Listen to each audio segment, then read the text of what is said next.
Hello guys, welcome back another video. Today in this video we will talk about Ultracavitat cellulite massager. You should buy this product or not, and what are the major red flags. Okay, so you can see this is the official website ultracavitat.net.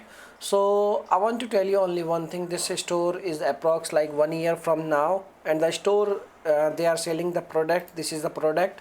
The product is easily available in the market. You can see over here the product is easily available on amazon.india, and you can see amazon.ae, and you can also see like the product is also available amazon.uk. okay, and you can see the rating is not too good. On an average rating they have, and the product is also available in India on Amazon. You can like India Mart. This is a very popular store. You can purchase product in a bulk amount. Okay, and you can also see like there are so many websites, they are also selling same kind of product.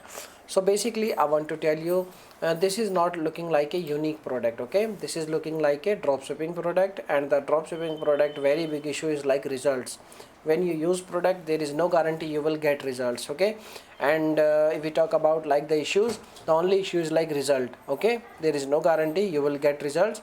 And if we talk about these kind of devices which is used for cellulite and removing cellulite, these kind of devices does not work at all. Okay, so basically I want to tell you, you should not try, otherwise you are going to regret. Okay, after purchasing product. So this is the information, and you can also see like the product is also available on DHgate. But the thing is like this is not looking like a worthy product. It's a totally waste of money product, and the reviews they have provided on their website, all the reviews, all the images is stolen from other resources of internet. So you need to be very careful. Okay, so this is the information. Now if you have any experience with this brand or with this product, please share your thought in our comment box. Your comment is a real review. So thanks for watching this video. Bye bye.